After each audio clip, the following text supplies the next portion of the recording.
Central arm police force की विडंबना इतनी बड़ी है कि जिसकी आप कल्पना तक नहीं कर सकते हैं। वही सेंट्रल आर्म पुलिस फोर्स जो पाकिस्तान और बांग्लादेश के बॉर्डर पे बीएसएफ की चौकसी पूरी भारत नहीं पूरा विश्व देखता है। जब नेपाल की बात आती है और भूटान की तो एसएसबी को सब लोग देखते हैं। जब चाइना की बात आती है तो चाइना बॉर्डर पे तमाम बॉर्डरों पे आईटीबीपी को देखती है, जिनको हिमवीर कहा जाता है। जब उद्योग की बात आ जाती है तो सीआईएसएफ को देखते हैं, और जब इंटरनल एक्सटर्नल की बात आ जाती है तो सीआरपीएफ का कुर्बानी तो पूरा विश्व देखता है, वो चाहे पुलवामा हो या चाहे दंतेवाड़ा हो। लेकिन जवानों के पेंशन के मामले में सरकार, बुद्धिजीवी सरकार, क्योंकि सरकार आएगी जाएगी, जो भी सरकार आई है तोड़ मोड़ के सेंट्रल आर्म पुलिस फोर्स का हक मार के खाई है। वो जवान दिन रात खाक छानते हैं जंगलों में और अपनी कुर्बानियाँ देते हैं, कभी बम ब्लास्ट, कभी कुछ देखने को मिलता है। वो जवान शहीद तक नहीं कहलाते हैं। और नेताओं को टाइम कहाँ है? एक्चुअली क्या है, भारत में एक प्रथा चली है चुनाव का, उस चुनाव में इतना व्यस्त हैं कि कोई फ़र्क नहीं पड़ता। बाकी जज साहब भी मानने को तैयार नहीं है। Central arm police force union of India नहीं है, आर्मड फोर्स ऑफ इनको कहा नहीं जा सकता। मैंने सॉलिसिटर और एडिशनल सॉलिसिटर ने कहा है। नेताजी का काम है फ़ोटो खिंचवाना और प्रॉपर पब्लिश करना जवानों के साथ, इनसे ज़्यादा कुछ नहीं है पैरामिलिट्री फोर्स के। 100 दिन की छुट्टी किसी को मिली? नहीं मिली।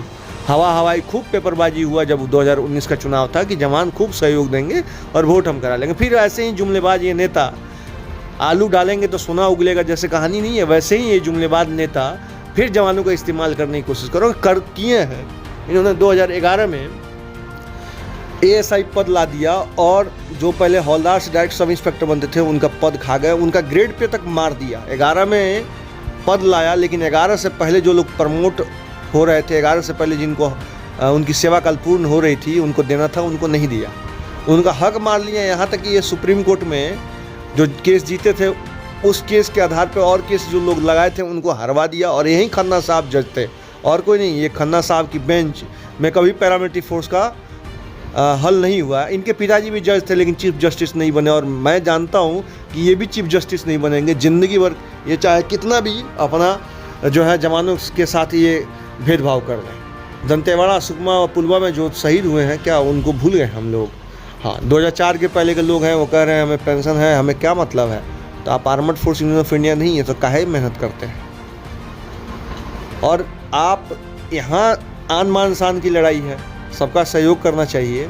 हाँ, पता है कि चुनाव का माहौल होता है, नेता अपने पार्टी को बहुत बड़ा बना लेते हैं, लेकिन यहाँ सेंट्रल आर्म पुलिस फोर्स में 4 के पहले के लोग हैं, वो कान में तेल डाल के सोए हैं कि हमें सशस्त्र बल का हिस्सा है। जब चुनाव में जाते हैं तो हेलीकॉप्टर पर बैठते हैं, बैलगाड़ियों पर बैठते हैं, वो सब इनको दिखाई देता है। फिर भी ये सोचते नहीं है कि यार ये क्यों कर रहा है। वो नेता जो इनके ही वोट से, इनके माँ बाप के वोट से, हमारे आम जनमानस के वोट से हेलीकॉप्टर से आता है, और हमारे जवान गाड़ी के लिए चुनाव में तरस जाते हैं। एक्चुअली क्या है कि इस बात को जागरूक करने वाला कोई नहीं था। हाँ, लड़ाई मेरी अकेली की नहीं है, ये तमाम अर्धसैनिक बल के जवान, अधिकारी, अधीनस्थ अधिकारीगणों की लड़ाई है। हाँ, मैं लड़ गया हूँ, 17 से लड़ रहा हूँ, मैं पीछे नहीं हट सकता। बेशक मैं फांसी चढ़ जाऊँ, लेकिन पीछे तो हटने का कोई सवाल ही पैदा नहीं है। मेरा सम्मान है कि मेरे जवान ना आत्महत्या करें, ना नौकरी छोड़ के जाएँ, और उनको तमाम बेहतर सुविधा मिले।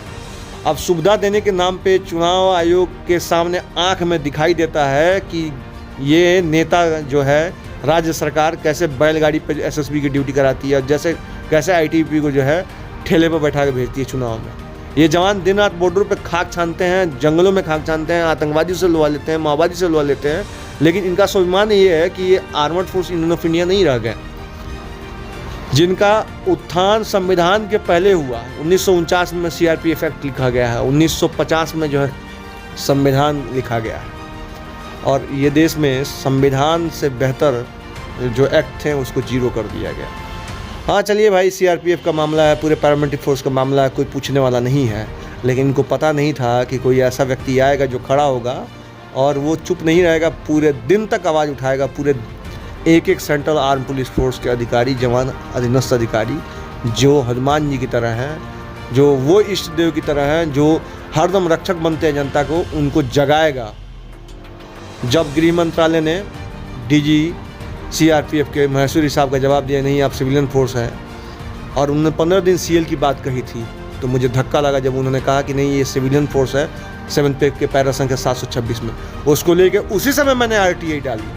और पूछा, जबकि ये मामला तो डीजी साहब का था, सभी डीजी साहब का, लेकिन हमारे डीजी, सभी डीजी हमारे ही डीजी हैं, उनको स्वाभिमान के लिए मैं लड़ गया।